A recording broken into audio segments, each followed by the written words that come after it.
That's a good sound.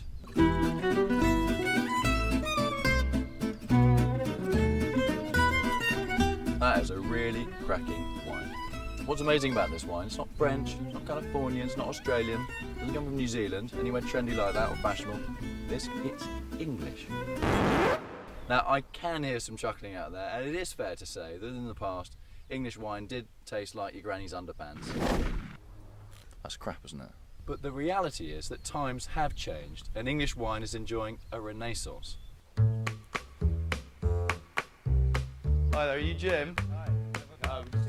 Sales of English wine are increasing, and the wines are winning award after award, so winemakers like me who work in France are getting really twitchy.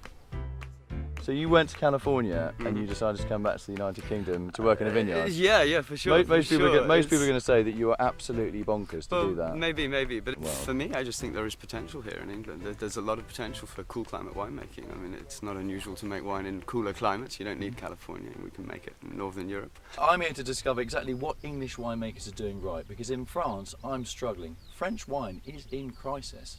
So are we going to copy Champagne? Are we going to try and go one step further than them? Yeah, well, we're going to try and go better, obviously. Are we a bit too modest, do you think, in England? I think we've struggled with our winemaking tradition. There's a definite idea. I used to try and sell wine from England back sort of 10, 15 years ago, and it's very difficult to sell a bottle of English wine to a customer 15 years ago. Why was that? I think it was just that there was a stigma surrounding the wines. Generally speaking, the English public didn't have faith in English wine or in the product. And maybe for good reason. I think a lot of hobbyists probably made some really bad wine for a long time. I've seen them. But now there's a more professional approach, especially ventures like this. Okay, so all this work that you're putting in, you must have an idea in your head of what that first glass of wine from this vineyard would taste like. What's it going to be like? Hopefully, I think it's going to be absolutely awesome. Show me around. I'm going to travel from the tip of Cornwall to the Dales of Yorkshire, visiting a rich selection of over 400 English wine producers.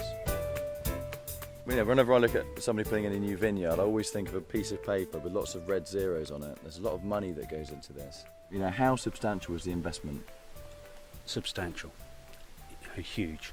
Yes, it's a long-term commitment. And there's a lot at stake. There's a massive amount at stake. Isn't this a massive gamble? I'm going to be meeting the winemakers and characters who are passionately producing English wines of such quality. Good to see you in England. Nice to meet you. Fantastic. William, right? It is, okay. yes indeed. Proof is in the pudding. Is that going to send me packing then? Well, this is either going to make you faint or it's going to make you cringe. So let's have a look and see. 10, 15 years ago, I did do a bit of judging for English wine. And in those days, it was a bit more miss than hit. Oh, that smells delicious. I think this is absolutely delicious. This is superb. It's ripe, and it's drinkable. And I can see myself drinking a bottle of that. Oh, maybe I might have a bit more of that actually. Sorry about that. Fantastic. Hang on, I make a wine in France, and this is every bit as good as my French wine. We are the biggest wine importing nation on the planet, and it's in the French and the Germans, the Italians' interest. Oh, English, they can't make wine, leave it to us. Actually, we can, and we are. And they're cheap. They're the same price or cheaper than what the French are doing. That's got a decent colour for a Pinot Noir. I mean, if I saw that in a French Pinot Noir, I'd be like, that's impressive. But to do that in England, we just knock ourselves, and we shouldn't. And this is proof that we shouldn't knock ourselves because we're up there with the best. But as a French wine producer, someone that makes wine in France, it kind of makes me a bit nervous actually. So I'll have a go at doing this. What's this called again? A bunny zipper. A bunny zipper. Ooh, bunny guard zipper. Right, so hang on, what do I do? Take this off, I guess? Yeah, strip that down. Well, I want to get out there, I want to get my hands dirty, roll my sleeves out in all weathers and find out exactly what it is that they're doing. Now, I've been making wine in France and that was damn hard, and I want to know how the English are doing it. How's that? Well, don't think you're going to be employing me, are you? I think I should go back to France actually. There's clearly the English wine industry is far too high tech for a dullard like me. Is that right? That's it, yeah, perfect. So what, that took me 4.5 hours Yeah. to do one, and you've got probably how many thousand? 25,000 wines. 25,000 wines, so that's going to take me about 7.5 years. How are your knees and back? Always bending down. Terrible. Really? Yeah. I mean, on my journey through Britain, it's not just about wine. It's going to be about trying some great local food as well.